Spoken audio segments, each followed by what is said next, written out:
Hello, everyone. We live right now. I'm super happy. So thank you. Please let us know where you're connecting. I know people are getting little by little. In the meantime, I want to say hi to my co-host of the night, Akil, and Dayki. How are you guys?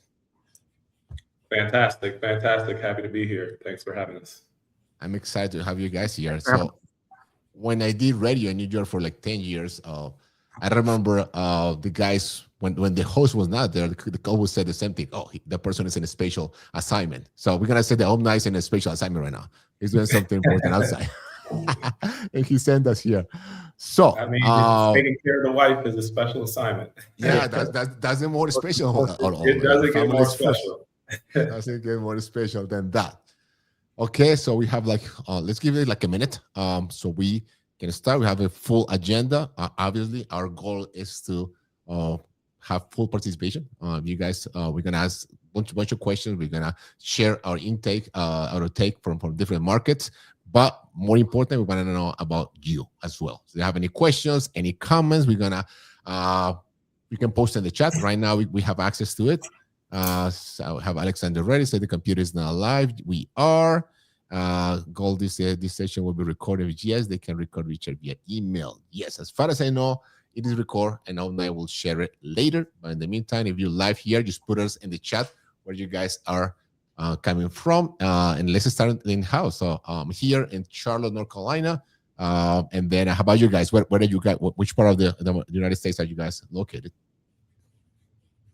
We're both actually in the same vicinity, Northern Virginia, DC region.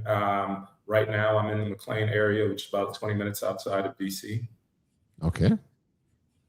Yep, and I'm in Chantilly, Virginia, and I run the Fairfax location, so Fairfax County, which is relatively maybe 40 minutes from 30 to 40 minutes from DC. Perfect. You guys can say hi. I just couple of texts inside from I think it's from Omnice team. This is King. This stream browse you live. Okay. And we have a couple of people here. For Virginia, of one for Charlotte, North Carolina. Terry said that my system is frozen. Let us know if you guys can see us. So we would like to figure it out if we have any issues at all. We have our team behind the scenes. If you have any questions, they're there for to answer all the questions that you guys might have. And then we're gonna start with our agenda in a second. Okay. Lucas Mello says excited to be here. Arlington, moved to Washington, D.C. Victoria says I'm working for perfectly on my phone. RVA Denise. Perfect. So let's get going. First of all, thank you for being here. We don't take it for granted. I know a lot of different plans to do in a Wednesday night, and instead of spending time with us, we appreciate it. So a couple of the items that I wanted to discuss with you guys, and I would like to know what is going on in your market. Like we see a lot of migration within the states. A lot of people moving around, and this is pretty cool map that I found. And I would like to share it with you guys. When it shows like this is a map that it shows per every 10,000 inhabitants how many people are moving to the states. Let me pull that out of here. So you can see a couple of nice, interesting data here. You see that South Carolina, 79.7 out of every 10,000 people. So that means that this, based on that metrics, South Carolina was the state that have more people proportional to the size of the state. Obviously, if you look at like Texas and Florida, they have a lot more people than South Carolina coming in. But based on the size, South Carolina have 79.9.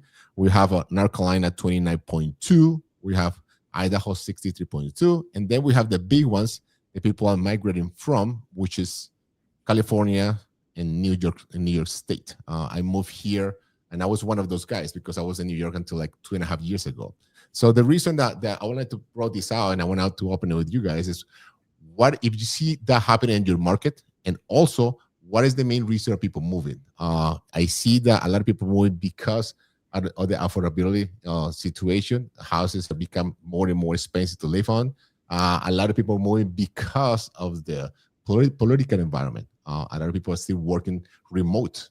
They start working after the COVID happened, and they decided to stay like that. In your market, what did you see? What is the trend? And then also we're gonna figure it out if we are investing in the markets that people are moving away from, or people are moving to. And then let me start with DK. What do you think? What are your experience and your area, and how things are going there? And a lot of people are moving now, or a lot of people are moving in. Yeah, well, one, I think this map is pretty cool. Good outlook to kind of see holistically, what's happening across the country. So originally, I'm actually from Hawaii, born and raised, hence my last name there, Kawewehi. And yeah, seeing this, not surprising. People moving out of Hawaii, like a net negative in population, and actually a lot of folks from Hawaii, they moved to Nevada because it's way cheaper out there, for the same price of housing. Or to like Washington State, California, because it's just proximity to Hawaii. But here in Virginia, I see that the number is negative. I would say, I can understand based on, the past couple of years with the landscape of, where job industries have been and whatnot. So we had, government shutdown last year. So that certainly didn't help the case, kind of holistically when you're looking across like government contracting, federal jobs. But personally, where I invest in is in Kansas City. So I tend to focus more in the Midwest market.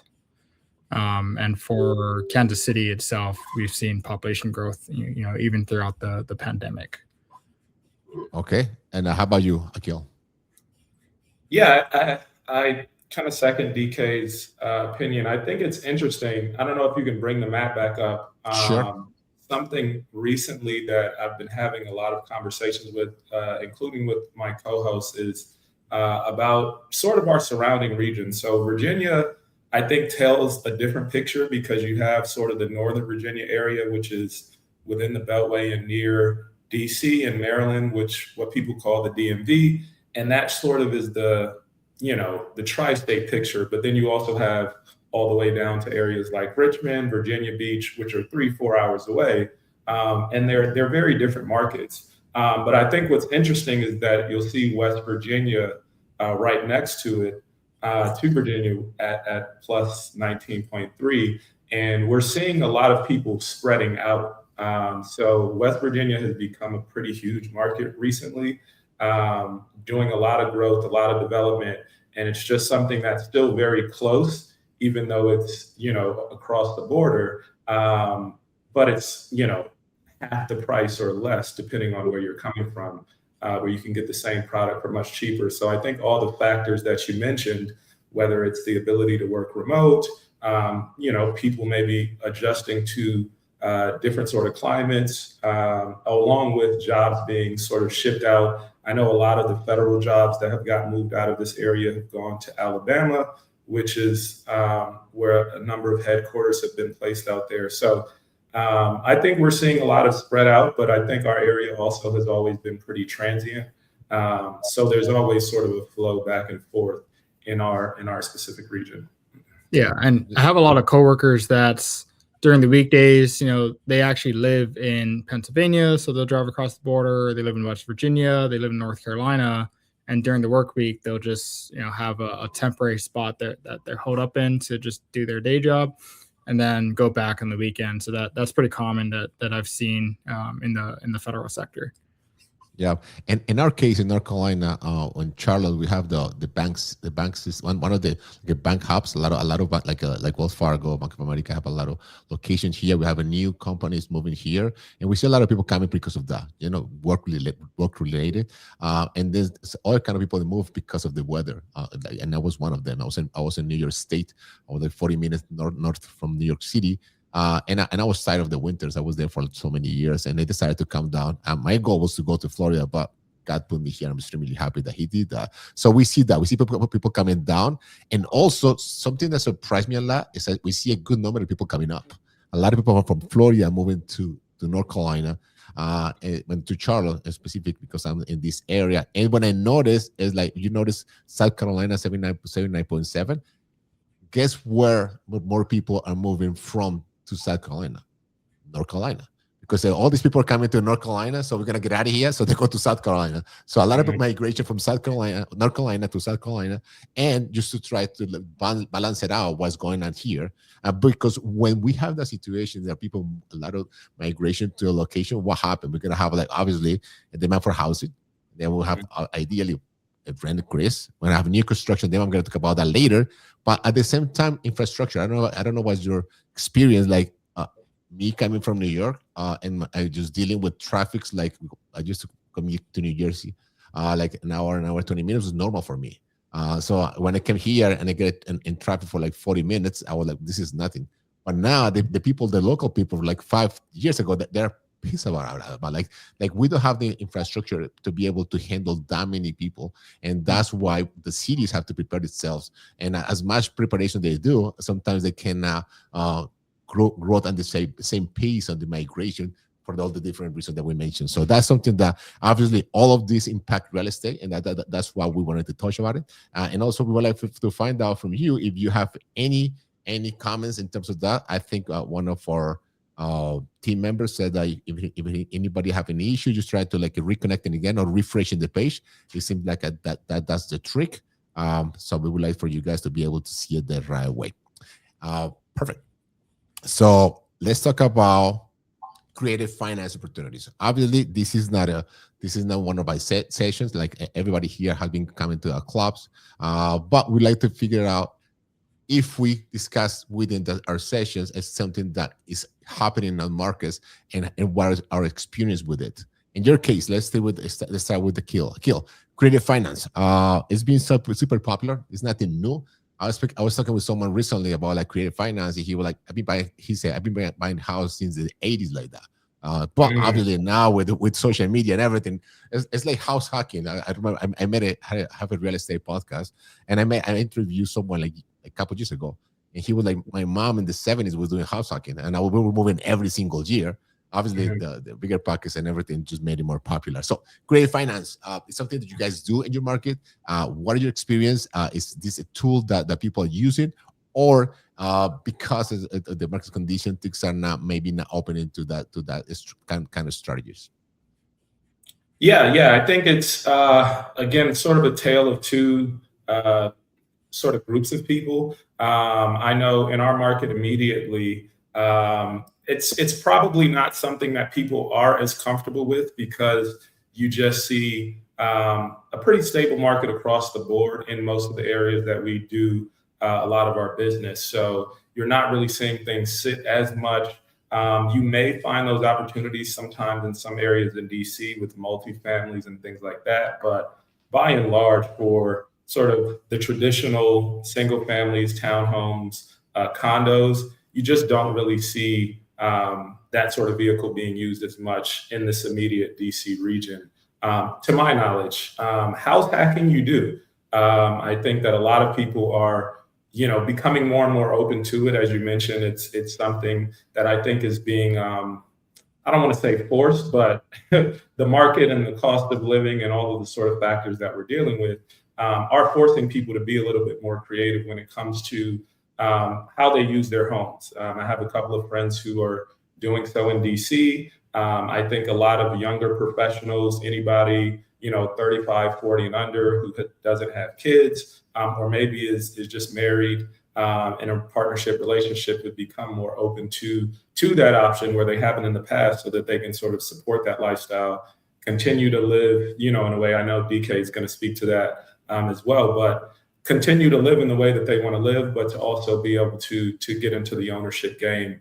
I know we also have a law that just passed that won't go into effect until next year, but it's also going to essentially streamline the process for ADUs in the Virginia region. And so I think that's a big piece of just the shifting market demographic, where we have like the largest demographic of wealth concentrated in the older generation and sort of the boomer generation, who has completely different needs than this younger generation who's coming out. And I think the market is sort of trying to figure out how to service those different needs. I think this ADU law is going to be big in helping to service that.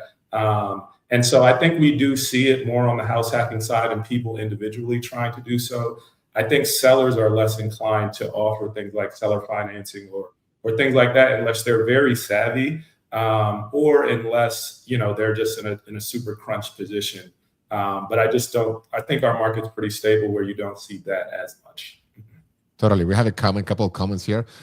Denise was asking what were the options. I just put it back again. And Stacy said something really interesting before we hear for DJ. I think the reason don't utilize it as much is because they don't have familiarity with creative financing options, and that's key. I think a lot of times it's education, because you have to educate everybody, educate the real estate agent, that's to educate obviously the seller, and even attorneys sometimes. So that's the reason why. And that's what is important of obviously of the program, the Omni created and everything that we do in a monthly basis, because that's how we open the door. Our goal is to have like toolbar, like a tool belt, all different tools that we don't like. And I always tell the story when I bought my first house, the guy told me I needed one of those big keys to like the tubes. And I never used that for like 3 years. But one time I have a huge leak and I was able to use it. And I thank God I have the key and I have that tool. I'm sorry. So that's what happened with this. And that's what I think in always market condition, things are now definitely open in some markets. And in some markets, they might be inclined to be able to utilize those different strategies. DK, Akil mentioned in terms of house hacking. I don't know if that's something that you do, and it's a sacrifice because a lot of people don't want to sacrifice. And Omni explained it really well when he read the book and within the different sections that we have. That is a sacrifice to do, but if he's doing correctly, you can just be able to have like a more easier way to get into real estate, and you can just do it multiple times and be able to extend it. So what are your experience to it? Tell us in terms of seller finance, subject to lease option, everything that we mentioned, and also obviously your experience with house hacking. I'm sure so many people that might be inclined to do that and would like to be able to hear from someone that is have done it or is doing it actually right now. Yeah, absolutely. I'll touch first on the creative financing side. I think you hit a really good point, and Stacy, kind of hit on it as well. It comes back to that education piece. So to Akil's point, here in Northern Virginia, it has been more challenging to approach that, right? Because like he said, it's a very stable market. It is very competitive, especially on the retail side of the house. So like 1 to 4 unit. But regardless of that, I'm still invested in this market, and I work with my agent, and we had a little bit of that education. And now she's actually a co-host actually with Akil. So it kind of worked well to kind of bring that education in. And then every single offer, I took a page out of Omni's book. I put in at least 3 offers on the same property every single time. I just put various scenarios, and knowing that, more than likely that my creative financing scenario or some of the ways that I'm kind of dicing things up might not, get accepted. But I think what comes along with that, like the thing I'm trying to get at is a conversation. Like if it just elicits like, hey, wait, this is interesting and let's talk about it. I think that's what I'm trying to get at the end of the day. And just be able to kind of work back and forth, understand their situation, and kind of come to a potential resolution there. And if anything, give them kind of like a piece of information that they can walk away from, and maybe they can approach that in the future. On my investing experience side, as related to creative financing, I mostly invest in commercial real estate. So think retail, office, medical, industrial. So that's kind of my bread and butter. And all day long, that's just how you do business in commercial real estate, is all creative financing. We have interesting ways where we have the seller lease the property back to us for a year as we stabilize. So there's many creative ways we kind of go about it on the commercial side. So this is kind of nothing new for us to have interesting ways to make deals happen between the buyer and seller. But that aspect is more of like business to business kind of thought process, where when you're buying a home from a family that, investing and whatnot, it's not their like number one thing that they do. So it can have a little bit more education there. In terms of house hacking, so before I even knew what the term house hacking was, like I guess I accidentally did that when I was a young officer in the military. I ended up buying a property when I was getting stationed back home in Hawaii. Knew a buddy of mine. We were both in submarines, and he needed a place to live, and so we wrote up our own lease, and he rented out one of the bedrooms. Even when he was gone for a year on deployment, I had learned about being able to rent out a room in my place. And fast forward to about 3 years ago, almost 3 years exactly. Um, my wife and I, we kind of went down this path of within the Cash Flow Breakfast Club, kind of looking at the steps towards financial freedom. And one of those crucial steps is how do you eliminate your housing expenses, right? Taking back your Tuesdays and Wednesdays. I'm not going to spoil a lot of things that people haven't read the book yet. Shame on you. You should read the book.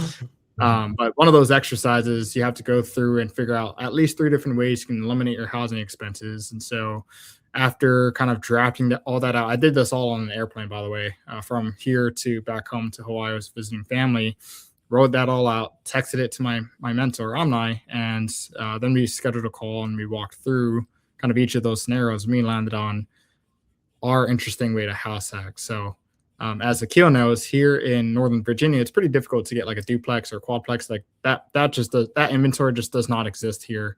You'll mainly drive around, you'll see a bunch of townhomes and single family homes that are a little bit older, right, in the 70s, 80s that was built.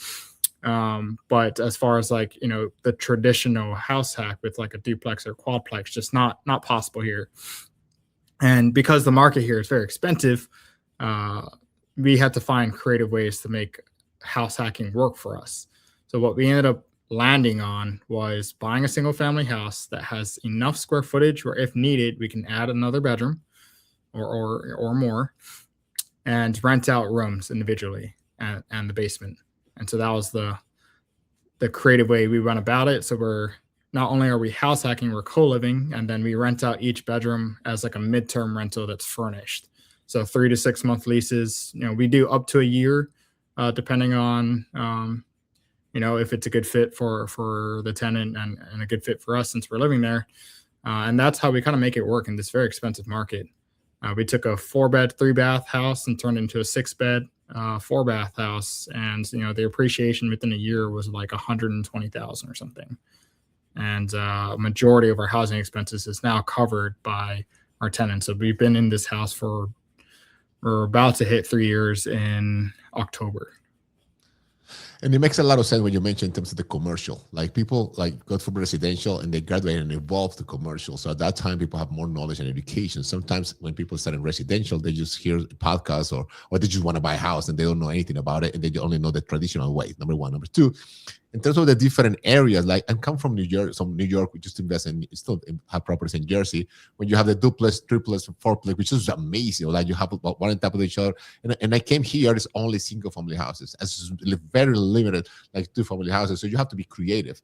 And I spoke with someone recently, and he said, you guys here in the United States are used to like one family living in the whole house, like immigrants and these guys from Europe. We've been doing it the whole time. I mean, you guys split that. I mean, we live with our grandparents, our uncle, and all of us live in the same house. So we were house hacking way back in the day. But now here, sometimes we come here to the States. So I just want to live by myself. I don't want to sacrifice. And like Omni mentioned, and you guys already know the book, and then you guys read it. You have to have some sacrifices intentional to be able to get to the goal that we're chasing.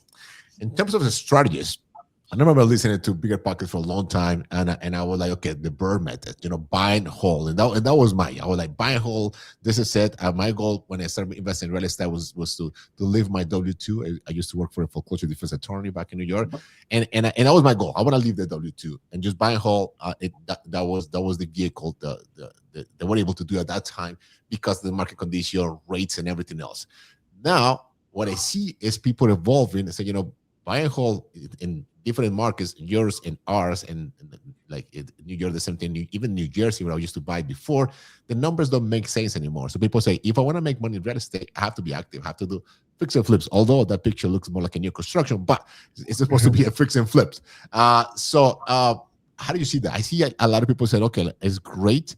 We talk about created so cash flow, buying properties, just generate like we mentioned like house hacking. We do like the co-living. We have all those different short-term rental, mid-term rentals. But it's hard to make the numbers work, especially with these interest rates so high. High prices, high rates. It's hard to get the property cash flow. So a lot of people say, you know what? I have to be active. I cannot just be waiting because the market makes no sense to be able to do that. what are your experience? How did you see the transition? And I was one of them that said, I will never do fix and flips. I just interview people on the podcast. I will never do it. And now I'm doing fix and flips as well because of that reason, because property are not cash flowing in this area. It doesn't mean that, like Omni does, that all markets that might cash flow, not this one in particular. How about you guys? What are your experience? And let's start with Akil. Yeah, it's pretty interesting. So on the agent side, so I'm a realtor and agent here in the DC area. And, from about 2020 to 2023, 90% of my investors were doing fix and flips because the cost to borrow was so low. And there were just so many opportunities based on where the market was at that time, that there was just a lot of money to be made. It was a lot of money grab. There were also some people that made a lot of mistakes because you sort of had that low threshold for the cost of capital. So you just had a lot more margin for error when the cost of capital was low. In the last few years, that's pretty much changed tremendously, where I'd say 50% of my investors that invest all over the East Coast have gotten out of the DC area when it comes specifically to fix and flips. And you really have to be diligent, looking for primarily off-market opportunities in order to find something here in that way. So if you can find something off market, then you have a lot more room to sort of play with. If you can find something creative financing wise where you can educate a seller on that, or they're in a little bit more distressed position, you do see that. But it's actually, I think the only fix and flips now that are becoming more profitable are sort of larger scale projects.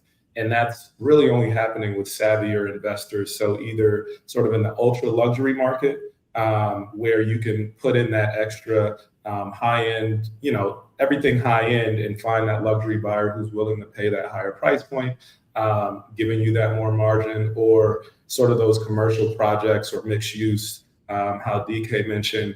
Also, personally, I invest actually in upstate New York, in Syracuse region where my family's from. And there actually are still a lot of opportunities for either BRRRR opportunities and as well as fix and flips, because that market does have a lot of multifamily still. All of their single families are actually duplex, triplex, quadplex, because that demographic sort of supports that, that lifestyle and people living in that manner. And so there's, on the personal side, I'm seeing a lot of opportunities to do both there, but obviously it's a much smaller market, but it's one of the fastest growing markets in that region. But here locally, I think it's sort of pushed to either being ultra luxury with savvier investors, or these mixed use opportunities where it's a combination of apartments, condo living, as well as some retail to sort of stabilize on both sides.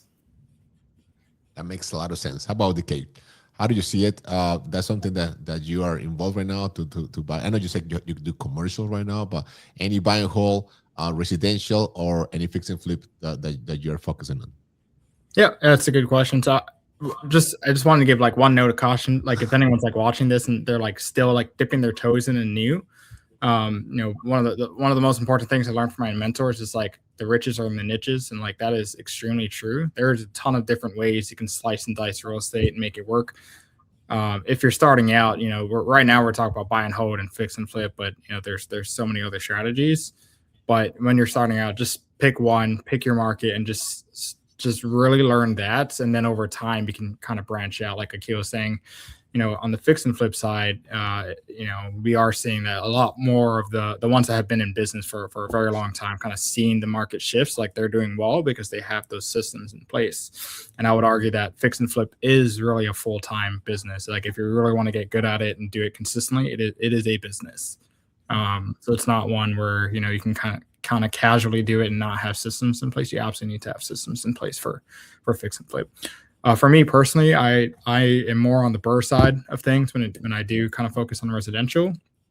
And right now I'm looking at ways that I do the BRRRR as the acquisition phase, and then I turn that into potentially a co-living or potentially Section 8. So I create multiple exit strategies within my buying criteria. So if I'm buying it, then I can run numbers and see, does it work as a co-living? Does it work as Section 8? Does it work as potentially a flip if I need to kind of exit that way, depending on how the rehab goes? So that's really where I kind of look at, what is my acquisition strategy? So in this case, the BRRRR, and then what's my post acquisition strategy. So it could be one of those other facets. I would say in this market, because like Akil had mentioned, the cost of money is a lot, right? And when you're talking just like your traditional lender side of the house, and then hard money lending, and then even when you're talking private money lending, in some aspects it can be a little bit more expensive than what we had seen in the previous years.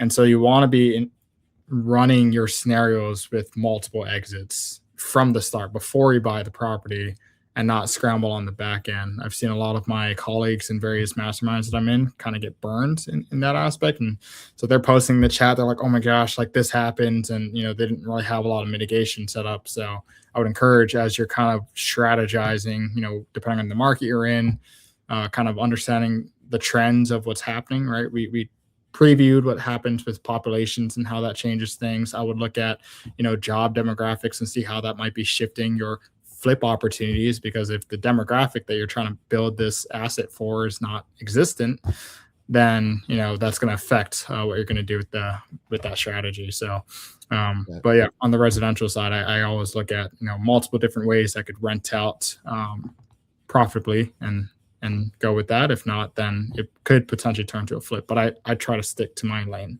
and fix and flip is not my lane. And that's your lane. And it's good that you mentioned that, because sometimes people, because they have the desire to get into real estate, they jump like all in. So we have recently someone that reached out to us, and then he got like 2 different projects in an area where I don't know who told you to do all the work that he did. I'm sure he didn't even look at the comps. And then when my wife was running the numbers, I was like, she told me right away, people live in these towns. I mean, people like, you look at them, like people are not moving in. And then obviously he did an okay job, but he's way overpriced. So I was like, yes, to project, that sounds nice. You got the reward, see a beautiful finish, but at the end of the day, it's gonna be a project that hopefully not bankrupt you, but it's gonna set you back multiple steps, not because you're trying to you look at different extra strategies. And then that happens in all, from the small strategies to the large ones, where people are going through that because of the market conditions. And we mentioned before, like migration, and when people are moving to an area like North Carolina, like South Carolina, it's a lot of demand for housing. And here, something that I'm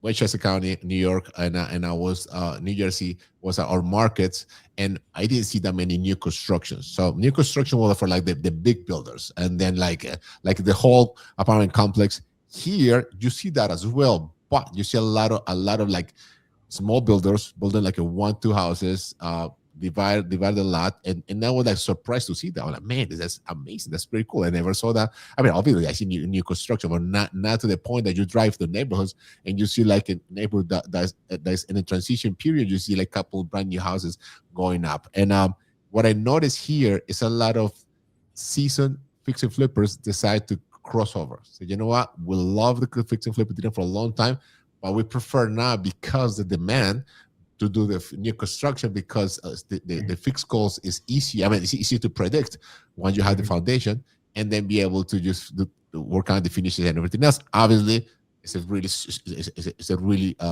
competitive market, especially just getting the land or the tear down. But it's something that I always surprise me that wherever you go in the country, like you guys mentioned ADU, back in New Jersey, New York, that's not accessible, at least in my area. The regulations and everything, they don't want to let you do anything. So when I came here and I saw the ADUs, and I went to California for a couple of events, and I was like, I mean, they were like, the municipalities were approving all of that. People like screaming creative with the garage and everything. I was like, man, this is amazing. I wish I could do that back in New York. When New Jersey we had the properties. So, but here, something that I want to mention, I don't know in your location if you see that, but over here, one of the main drivers for housing is definitely new construction. Obviously, apartment complexes, especially luxury rentals everywhere. Like I don't know if you ever been here in Charlotte, but the people that they've been here for a long time saying, Carlos, this is, every time I wake up, I see new construction everywhere. Obviously, to us, it's like new, because I mean, it's not new because we came and we see all the new construction. This is normal for us, but not for people that will be here for a long time. So, what are your experience in terms of new construction?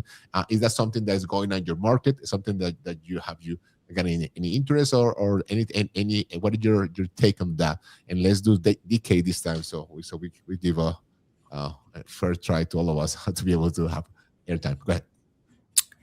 Yeah, so in my experience here, I moved here about 5 years ago. I got stationed here for one of my tours, and immediately right off the bat, my wife and I noticed we were living in Herndon at the time, and we just saw construction literally everywhere. We had to stay in a hotel for a couple weeks until we could move to our apartment. And I was like, wow, this is pretty crazy. And I was calling a buddy of mine who's from this area, and he said, yeah, Herndon like 10 years ago did not look like this. Like, it was like, he called it the boonies. Like, it was like no one would go out there. There's like nothing. And he said, yeah, all this development is really happened in the last decade. And in the 5 years since I've lived here, Herndon looks completely different in some areas. A lot of the new construction that I've personally seen in the area is mainly like large townhomes and apartment complexes. I haven't seen as widespread in the areas that I go to frequently, because the DMV is kind of, a bigger area.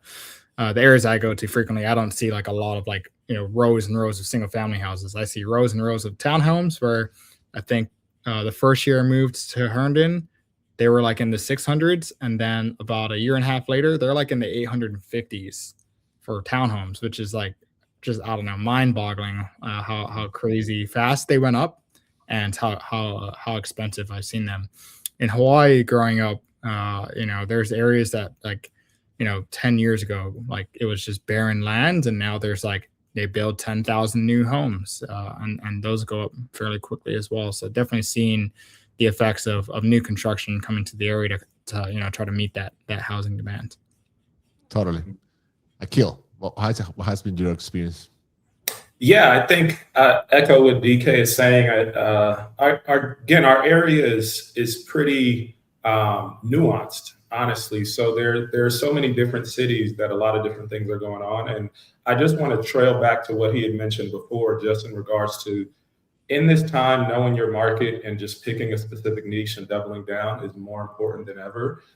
Because like he said, you can go 2 miles or one city over, and it's just a completely different scenario. So like he said, in Herndon, which is not far from where I'm in the McLean area, it may not be as much single family new development or what have you, but in McLean, that's all that's happening. But it's sort of based on what exists in this area, which are a lot of homes built between the 30s and 70s that are owned by these people who've owned them for 20, 30, 40 years, that are obviously transitioning out of that market. But again, as I mentioned earlier, they're turning these into $5, $7, $10, $20 million homes even, because it's that ultra luxury tier. So to your point about there just being more margin in that arena. But then you go over to DC and you see rapid development of apartment buildings and condos.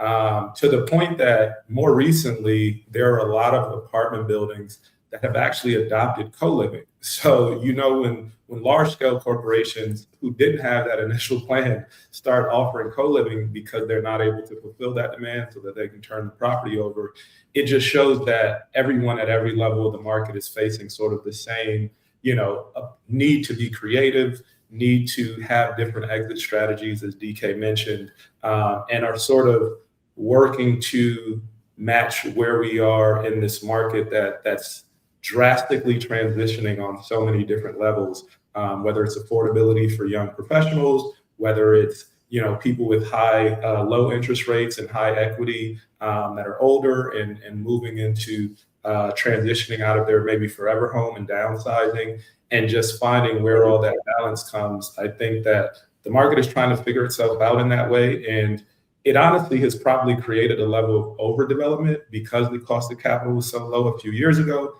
And now everyone's trying to turn these properties over and aren't able to do so. So it actually has had a pretty adverse effect on our condo market here, because you have all this overdevelopment or this massive surge in development of luxury apartments.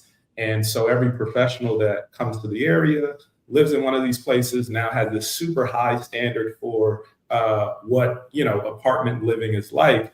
And it's impossible for a condo to keep up with that, because that comes from your condo fees, which obviously raise your costs, which are dead costs. And so you see this gap in people not necessarily want to move into these condo communities anymore because the fees are very high. Trying to keep up with the demand of keeping that property at a high level of value in comparison with apartments that are just being slapped together.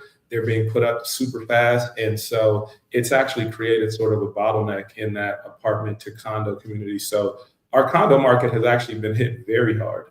It's probably the most sort of unstable, I guess you could say, market in this area. Everything else has pretty much continued to appreciate or at least grow in the same nature that it has over the past few years. But the condo is the one area where we're seeing property sit. We're seeing less interest and less affordability. And I think that's a direct result of sort of that development on the commercial side for apartments over the past few years.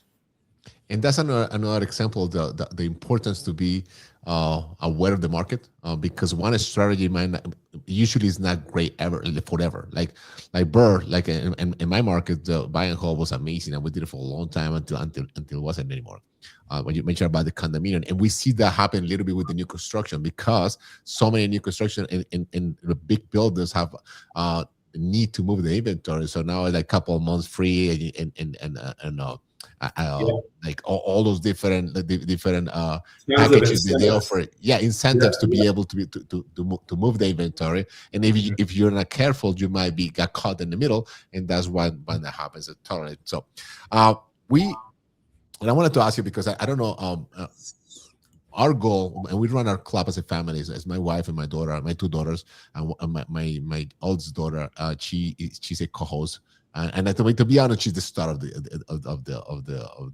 meetup. She should be the 1% in this anyway. But we like to focus about like, okay, the wins and what's going to happen in our clubs, and I'll start sharing all that for you guys to share. And also, I'm wondering how long you guys have been running yours. We've been running ours since January last year, so this is our second year. And I think a lot of our wins that we see is a lot of like, I don't know if because we are family, it's a family oriented. We have a lot of like husband and wife, like wife comes first, and then the husbands are coming, and parents and kids, and then we see a lot of family dynamic. And also we see a lot of people that real estate is not an impossible business, but it gets complicated sometimes. So if your partner, your wife or your girlfriend or your father, if you guys want a partner and not really in alignment with you, it makes it even harder. So we have a lot of like wives that have one in particular that the husband is a GC, all in real estate. Wives was she had like a one of those like a beauty salon studio, and then she wasn't really open to the idea about real estate. They start coming, or he started bringing her to the club, and now she's all into real estate to the point that she wanted to close the studio, which I told her not to. I was trying to like establish her real estate career first, although her husband is already a GC and they're already doing a lot of great things together in real estate. So I think in our case, that, and obviously people that always wanted to start investing in real estate and never had the information. Sometimes they do have the information, but they don't have the encouragement to do it, because I notice a lot the analysis paralysis. People like you consuming so much information that they were ready a couple of years ago to start investing in real estate, but they need a little push. That's why I think the setup that we have in terms of like motivation and homework and everything works. In your case, I'm curious, how long have you guys been running your clubs, and what are your like wins that you would like to share? And let's start with DK. Yep. DK. Yeah, DK. Yep. No worries. So I've actually been running the club for, this is going on my 4th year now. So Fairfax is actually the second location that Omni started. So he was running both locations for a bit, and then eventually myself and a couple other colleagues came in 2023. So it's our 4th calendar year that we're doing it, because 2023, 4, 5, and now 6. So pretty crazy ride being part of this community. Very blessed to meet everyone that I've met. I've seen people come into Cashflow Breakfast Club, really just kind of with that mindset of curiosity. And then, I've seen people, come bring some of their challenges, and we always love, like, we like the material that we present every month is more of like a placemat to kind of have some topics to talk about. But we love it when people are bringing actual like challenges that we can kind of talk through as a group, kind of mastermind that session, and then walk away and kind of follow up in between. And so I've seen people that came in, they were interested about house hacking, and now a couple years later, like this person that I've sat with a couple one-on-one sessions, he's house hacked like for the past 4 years and has like exited a couple of different properties and is just kind of renting that out like fully as like a co-living. So I'm like, wow, he's like really just kind of taking the knowledge and just grown. So I have a number of one-on-one sessions that I actually had one scheduled yesterday. Someone has scheduled a call with me to kind of talk through some vision thought process about direction they're heading in real estate. And so we always encourage that. I mean, taking the lessons from the Couch for Breakfast Club book. We had a lot of conversation earlier about different strategies within real estate. There's a ton of them. There's a ton of markets, right? When you look at all 50 states and all the cities in between.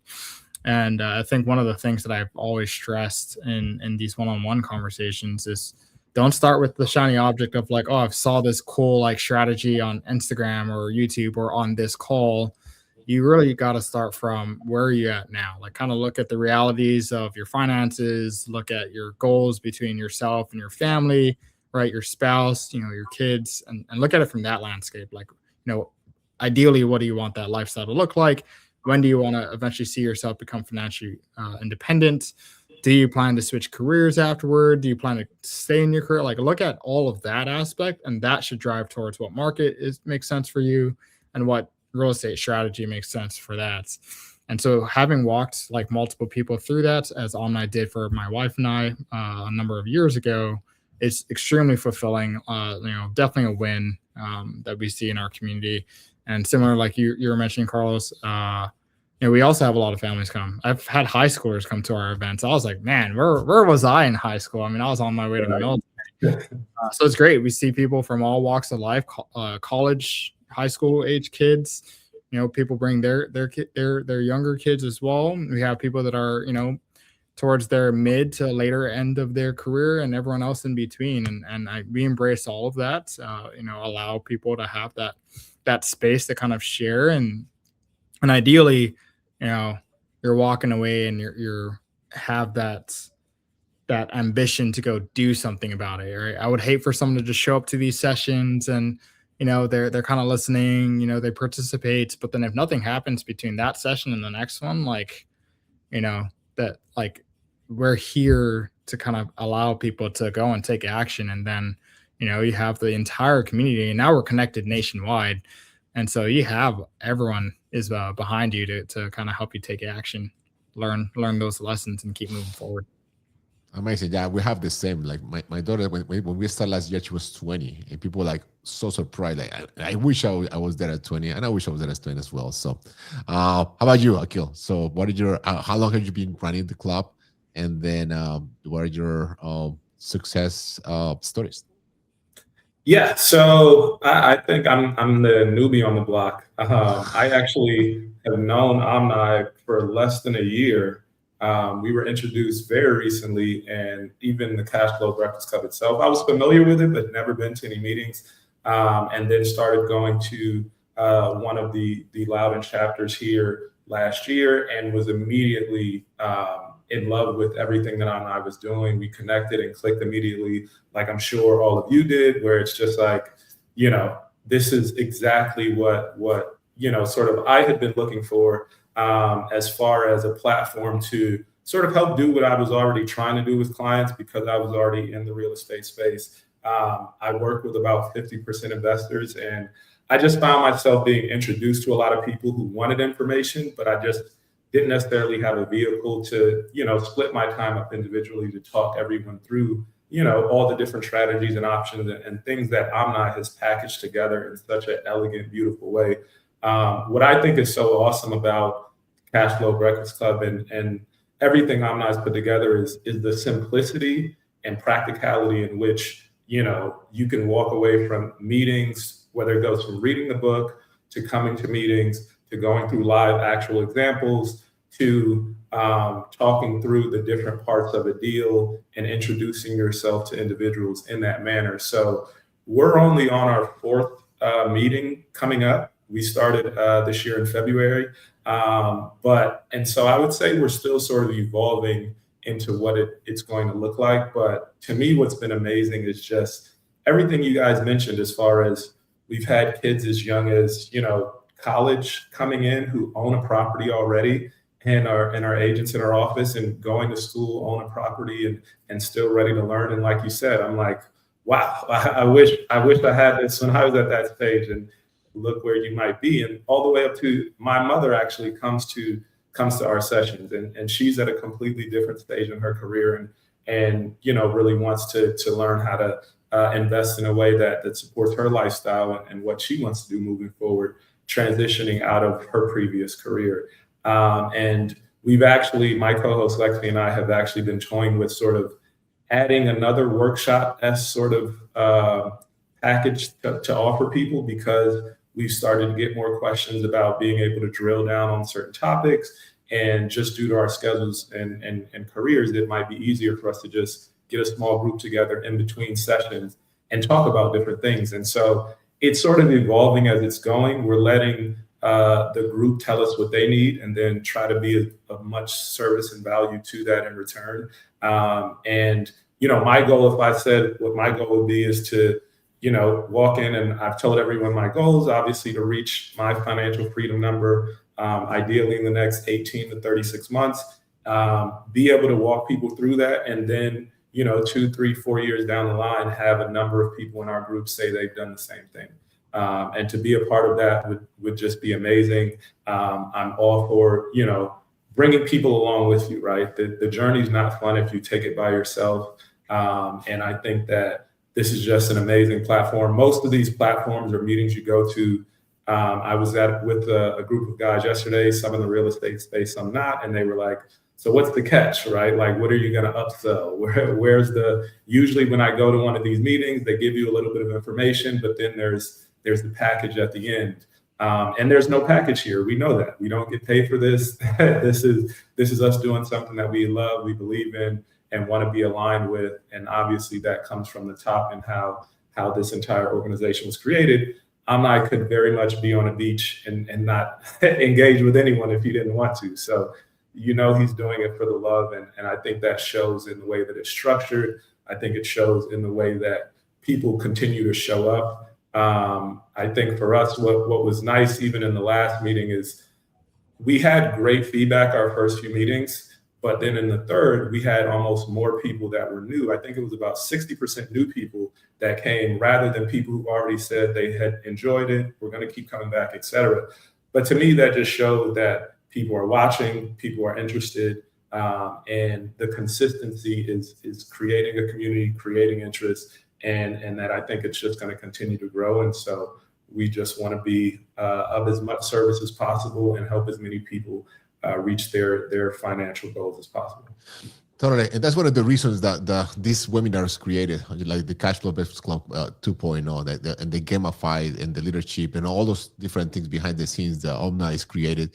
And we've been talking about it because we want to break that gap for the month. Sometimes like we do the homework and we tell people, listen, do this, and life happens, and the next month comes and they don't do the coffees and stuff like that. So we try to figure out ways, including this webinar, to be able to have more connections. And besides that, I don't know if any of you guys are going, but Omni has a Vivid Vision Mastermind, and he was telling me that they opened a couple more spots. They got a bigger place. So if anyone from here would like to be part of that, you can just send a DM. I know one of the teams is over here, Cam, and then he is gonna give you $100 discount if you use the code TribeCast 100.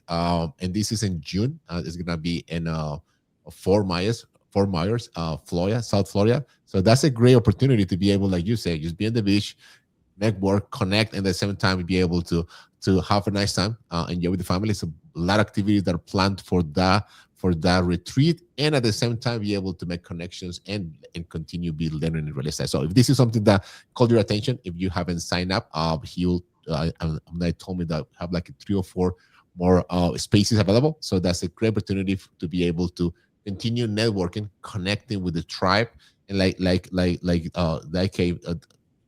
DK mentioned before, now we nationwide, So when we start last year, we were that sounds nice, but we are here in Charlotte, and I would like to know what's going on in Virginia. And I knew there were other chapters, but now we have this platform they're gonna be able to communicate. So we also the link is in the comments. If you guys would like to be part of it, just click it, and we're gonna be able to join Omni and the whole team. Fort Myers, South Florida. We're almost done. I will have a couple more minutes. We want to respect your time. Let's go to the last few things. So we spoke about the positive outcomes, the winning story. So let's talk about the challenges. In your market, what are the biggest challenges people are facing? We mentioned a couple of them already, price, inventory, maybe some strengths might not be working because sellers might still have the upper hand because of the market conditions. So let's start with the kill. Right now, I know you said you've been within the cloud for a few months only, but you also a real estate agent that been represented real estate clients as well. So what are the biggest challenges they're facing right now? You can be facing them yourself as well. Right. Inventory. I think, like I said, inventory that works for the numbers. I think it's interesting. I was having this conversation with a friend, and I think that just because the way the market's been over the past, 20 years since maybe, 08, no one's really faced adversity when it comes to the real estate market beyond a certain point, right? Where you've been able to sort of do all the things, have the credit card, go on the vacations, go out to eat, still buy real estate. And whereas different markets in the past, I think there was a time where you used to have to really save or double down on your finances and how you spend in order to make sure that you could afford a home. And I think with, just sort of the rise of personal credit and all these other different vehicles that allow you to sort of push things off and not necessarily have to be as stringent with your capital, that this is sort of the first market where that's really constricted. And so the casual, sort of buying and that margin for error that I think has existed because of the low cost of capital is just not there anymore. And so it means that you have to do a lot more research. Again, the inventory is not the same as it was. So you really have to have systems in place, like DK said, to source deals, to have people in your network, to be on top of opportunities because it is very, very competitive. And so I think really doubling down on your niche, as he mentioned, and having systems, the people that are doing that are the ones who are still finding success in this market. And the people who were sort of, half in, half out, or just sort of going along and getting along, are finding it a bit more challenging if they don't have a network and systems in place in order to service whatever investing that they're looking for. Great. DK, I finally said it right. 58 minutes. I'm sorry, I'm a slow learner. So, DK, what are your point in terms of like you've been in the cloud for 4 years. You came right, that was 2022, 23. So the market has been changing a little bit. It's been adaptive. We went from like that was like multiple offers, highs and best, and now the market's still correcting a little bit. Some in terms of like pricing, and it's still like we're still waiting for the rates to come down. What are the biggest challenges that you see your members are going through right now in terms of the real estate investment career? Yeah, so Akil touched on some of it. Really, you have to be really intentional with how you're kind of looking at your strategy, how you're running your numbers, because it's definitely tightened a lot, especially with traditional lenders are going to be a little bit more cautious in how they're going to be lending out that capital. If you're working with hard money lenders, they're going to be wanting to make sure that you have a really solid business plan. So it can be a little bit more challenging. Not to say it's impossible. People are still doing deals, For me personally, I'm not ashamed. Like I've had deals fall apart just because, when you do the inspections and the walkthroughs, like it does not make sense. You don't want to just force yourself into a deal and then deal with it on the back end. It's just a terrible strategy. So I'm not ashamed to walk away from deals. And I've lost EMD, and I'm talking about commercial property. So these are like in the millions of dollars of deals sizes. But if it makes sense for you to walk away, like absolutely no shame in that, walk away. Make sure you're sticking to your fundamentals.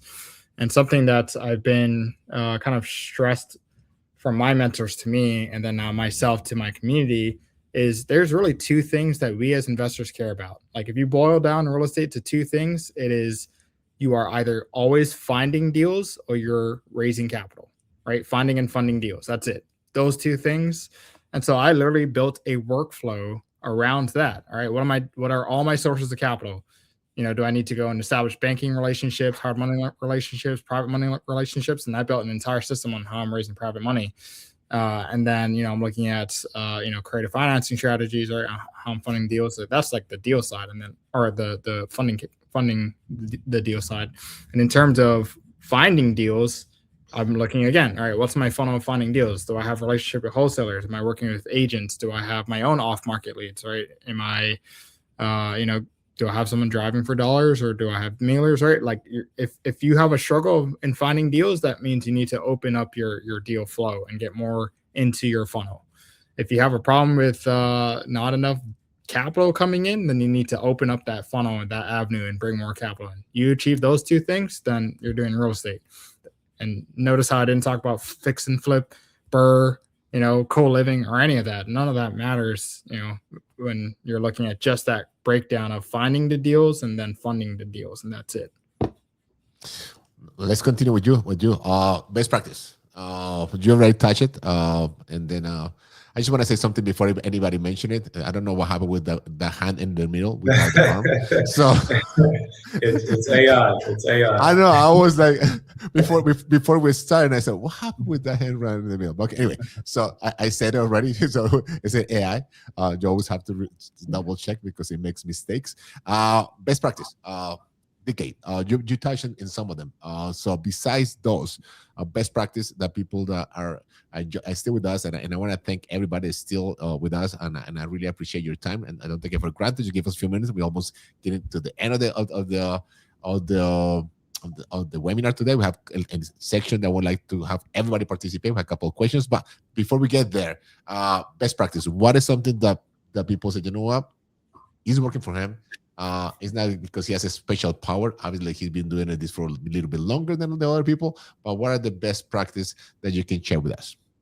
I would say best practice is make it a simple practice. Honestly, like just track the most important things, right? Have metrics. So in this case, if you're looking at, all right, finding deals, track key things. How many deals am I seeing every single week, right? So where is that source coming from? How many deals am I writing offers on? How many deals am I, getting under contracts? And how many deals am I closing? Like those are 4 metrics. If you're actually tracking that every single week, and whatever your goal is, if I want to close on 10 doors this year, then all right, well, how many deals does it take for you to see and write offers on to get to 10 deals closed on? Just keep it simple.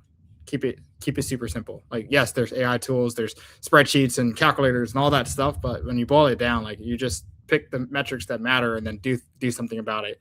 If you're not getting the metrics that the results that you want, then that means you need to do something in your system. I love that. I remember, I don't know who said it. If you cannot write it like in a paper napkin in a restaurant, like your process is too complicated. So good. Akil, I don't know how you're gonna follow that, but I know, right? Well, I'm gonna just piggyback because he said it so well. One, I love what he said before, which is you're either funding deals or finding deals. And I hope he doesn't mind. I'm gonna steal that and blast that out to everybody this week. Yeah, he's upset.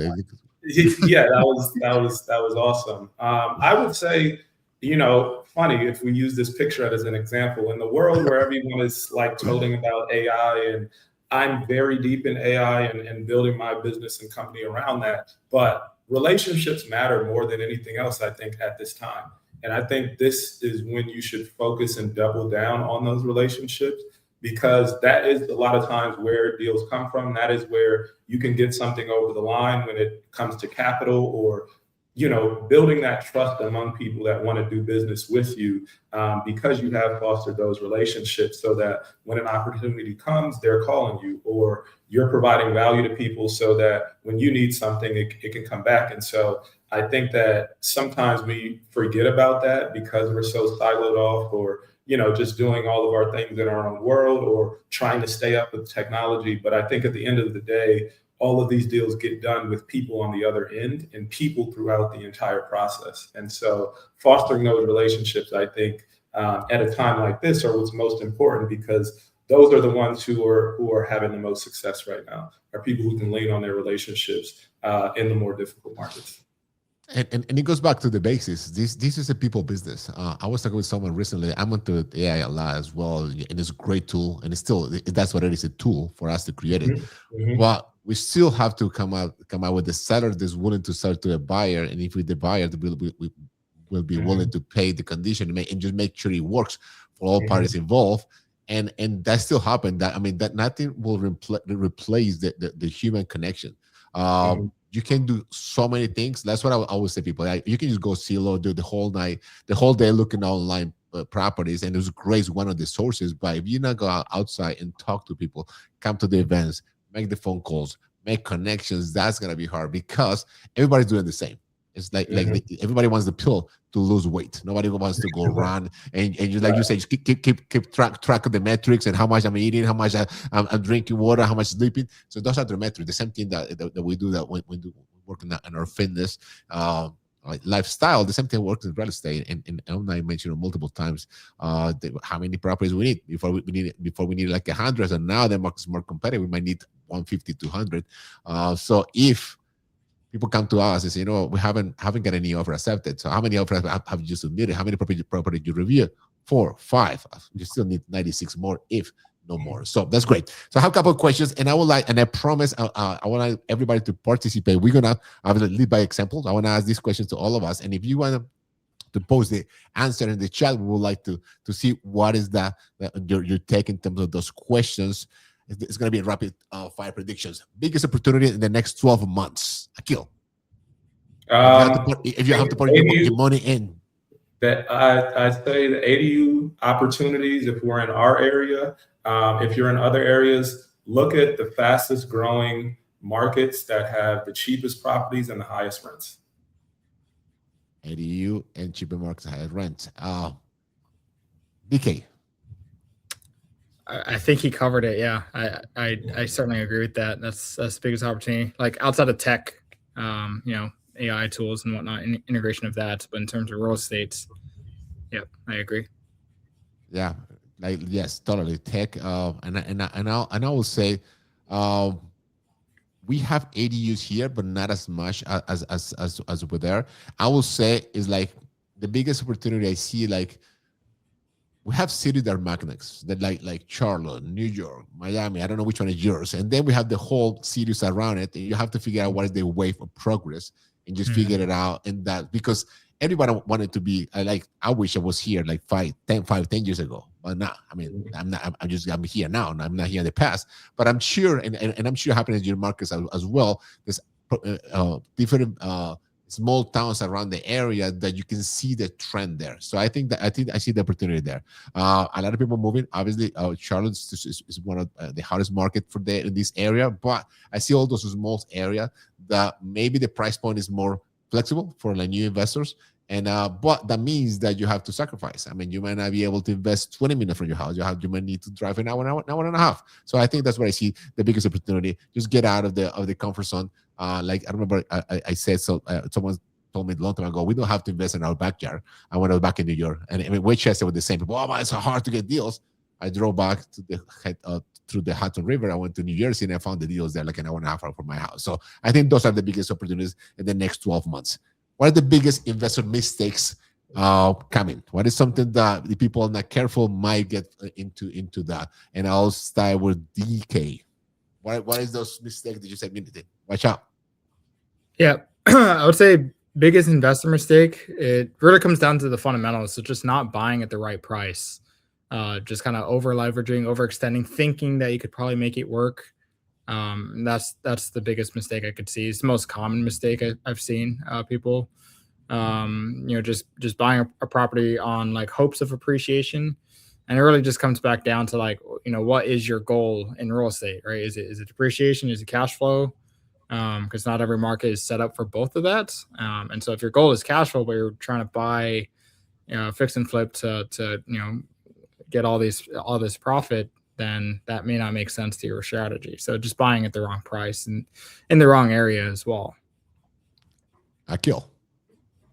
I would say using the last 5 or 3 or 10 years to make decisions for the next 5-10 years.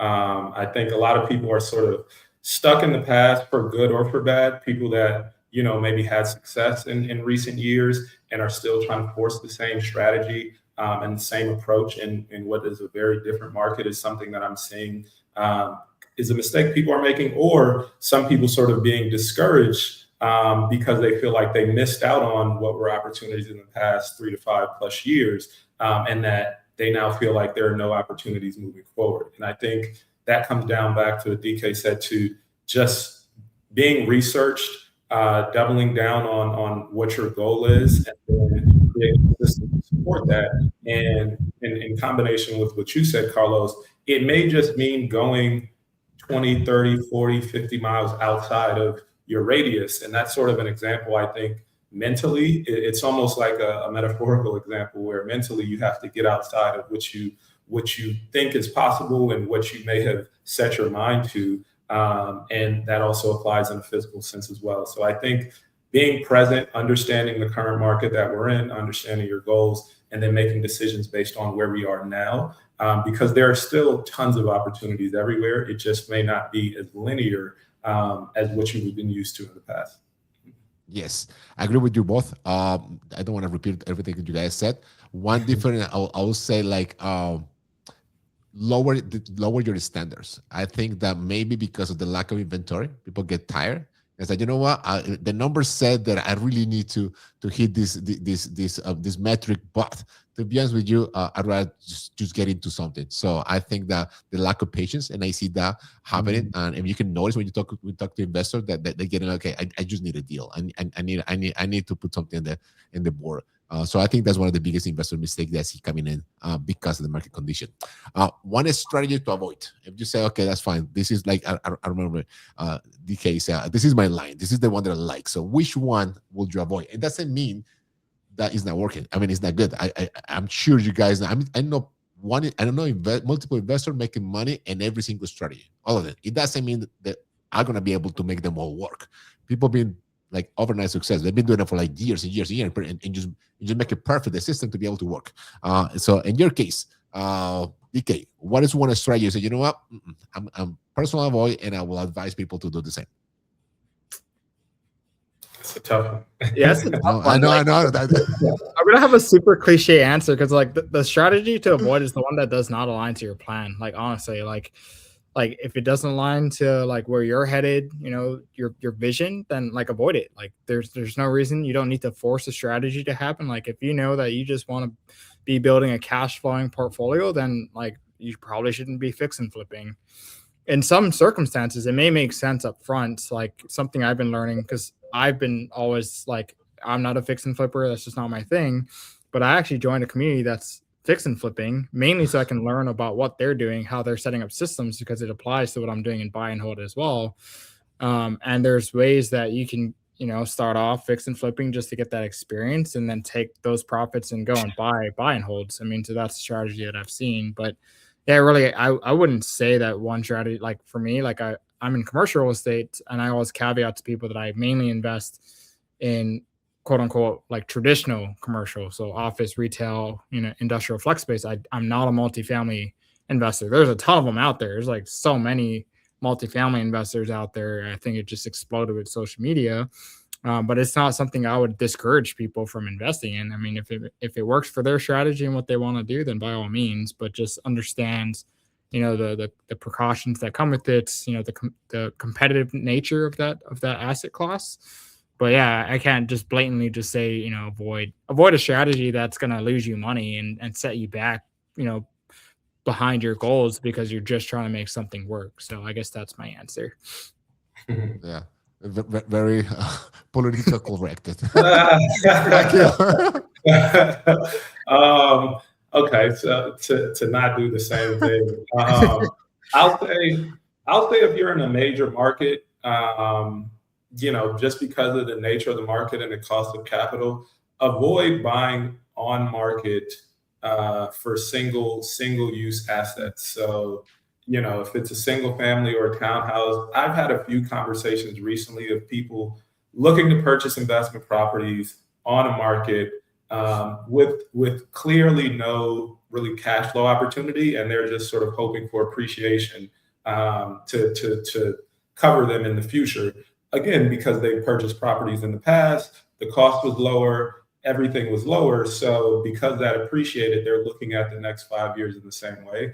I think people should really get comfortable back to relationships, doubling down on joining communities, finding deals and creating systems to get to properties off market, especially if they only have single use, and unless you're going to do co-living or something like that. But I would say specifically if you're newer, I would say avoid that and look for off-market opportunities, look for maybe bigger deals. I know personally, as of recently, I've just been partnering more with larger opportunities with people who I know are experienced and letting them, take the capital and do the project. So I think it falls into what DK said, which is knowing what your goals are, staying in alignment with that, and not just jumping in and, like I said, going for the on market, because it's tough if you're in a major market. If you're in a smaller market, there are still tons of opportunities everywhere.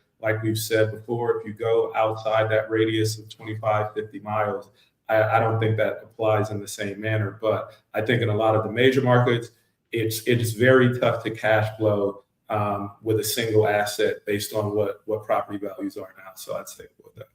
Yeah, I agree. I agree 100% with both. I will say, like, just not your, like, we all have different paths in real estate and different level experiences.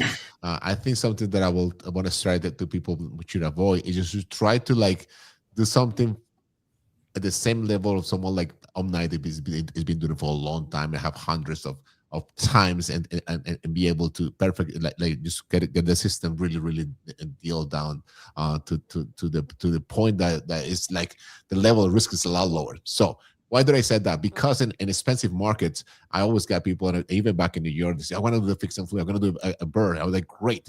And how much is the property? $950,000. I was like, no, don't do that. I mean, if something goes wrong and the property is in a low level price point, yeah, it's unfortunate. I don't want to say bad word. It's unfortunately, but you will recover. But if you want, and it happens all the time. And even recently here, someone said, I'm going to do a fix and flip and I'm going to buy the property for almost $1 million and sell it for like 1.7. Someone else who's doing it. And I was like, that guy's been doing it for like 25 years. So I think that was the one strategy to avoid. Not really a strategy, but realize that you have to start running. Like when we were little, they start like running, like walking, running, and then you start doing all the different things. People try to like just achieve too much when they still don't have the experience and the bandwidth to do it. So that I think that will be the strategy for me to avoid. And now we're almost done here. One strategy to double down. This is an easy one for all of us. So, Akil, which one do people should double down? I would say double down, especially if you're new, on looking for partnerships. It goes back to relationships. It ties into exactly what you just said. You don't have to jump into a deal and risk all of your own capital and put everything on your shoulders from an experience standpoint. Partner with someone, JV with someone, find someone who has that experience, especially in a market that's, doesn't have as much margin for error as some of the markets we've been used to. And that way you can get the experience, you still have the opportunity to make money, but you're not putting all that risk on your own shoulders. And so I would say to double down on finding people with a little bit more experience to partner with, find where you can be of value to them in that deal, and get your feet wet that way so that you could walk before you can run, like you said. DK. Yeah, no, I absolutely love what Akil was saying. I was gonna say, like, you don't always have to be the active investor, the one that's going out and finding the deals and whatnot, and doing everything yourself. And one addition to that, I would say, and we kind of talk about this in the Cash Flow Breakfast Club sessions, where there's like the different hats that people wear. So the deal finder, the deal capital, the developer, and like just get into the market by going and learning the skills of finding off-market opportunities. I would say just absolutely double down on that. You nail that down, like, yeah, there's going to be opportunities for you to work with other people to get those closed. I agree with you both. The one what I say is just knowing the market, visit properties, go see properties. If you have an agent, go with an agent. So many times I know people that have been looking at houses for like months, and I was like, have you ever go visit them with the neighborhoods? Have you ever drive there? I mean, now just based on the pictures and basic Google Earth is amazing. It's a great tool, but you need to go out there. You need to change the environment. Just get out the office, get out the home office. If you're working from home, you just go to the properties and just know the market. I'm gonna leave the last one because this will not be a Cash Flow versus Club meeting if we don't give you homework. So the homework for the next for you guys is this. We want you, all of you, including ourselves, although like we're doing already, analyze 3 deals at least, make one offer, call 5 people. We always encourage the one-on-one coffee meetings, which is great. Although I have to stop drinking coffee because at one point I have like 5 minutes back to back, and I was like, now I drink tea. Attend one event, obviously ours. We invite you and we promote you to bring family, friends. And then follow up at least with 3 people that you already make connection. I think we lost Kill, but hopefully he comes back so we say bye to him. So that will be it. DK, your name always gives me a hard time. DK, thank you very much. It's a pleasure. Looking forward to have you back here. Akil is coming back. Sorry about that. No, that's okay. Thank you for being here. It's a pleasure. Definitely something that I wish we can do it again. I guess we're gonna fire Omni so we can give him like free time so we can do this by ourselves. God bless you. Anything you guys want to close our audience, and obviously thank you for being here with us. I mean, we an hour and 20 minutes. Omni told me to do it in an hour, and I was like, I don't know if the conversation is nice, we might be going a little bit longer. So, guys, this was a pleasure. God bless you. And just the last couple of words from you guys to our audience, and what would you like want to leave our audience with, so they can just remember something about what you guys want to get your point across. DK. So I mean, the biggest thing for me in the Cash Flow Breakfast Club community, the value that you get out of it is you really just go and take action, go and learn something, go and talk with people, go and run numbers. I mean, just go do something, right? Do something. Don't just attend these and listen passively. Don't come to the events and just listen passively. You'll get way more out of the community by going and doing something. And yeah, what we're asking sometimes can be hard if you're not, comfortable with, some of the topics and running numbers and whatnot. But that's why the community exists. So go do something and get more value out of it. Amen. Akil. Yeah, I mean, I think DK said it best, and I think it's an active community, and I think what makes it different from other communities is that it was born from its inception with the goal of getting people to their financial freedom numbers so that they can find their why and, live the life that you truly want to live. That's something I've always believed in. And so that's what you're there for. And we all want you to do that. It's structured for you to do that. And so don't be afraid to sort of put yourself out there. Don't be afraid of where you might be starting, because we've all started in the exact same place at some point. And we're all here to help and to learn. I continue to see that and know that, even though, like I said, I'm newer to the community, but there's not been a time when we hosted our first meeting, a number of leaders came to ours, including DK and his wife. And it's a very supportive, open community that I think is built around connection more than other environments might be. It's really built to be a community and a family.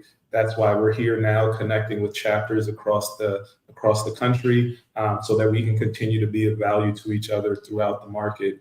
I mean, having a Vivid Vision mastermind all these different tools and resources. Like this is not what you see in normal real estate networking communities that are just trying to extract money from you and then leave you hanging. It's very much a community built around value and that really wants you to get to your goals so that you can, live a life that's purposeful to you and your family and whoever you're meant to serve in this world. So trust that, believe in that, keep showing up, and we'll all get there together.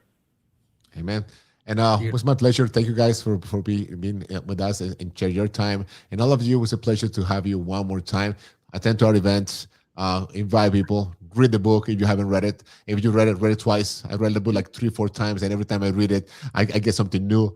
And then we'll see you again next month, the last Wednesday of the month. At that time, Omni, I'm sure he finishes his special assignment, and then we will have him back. Guys, God bless you all, and see you all of you guys next month, God willing. Bye-bye. Thank you, everyone. Have a good one. Good night. Take care.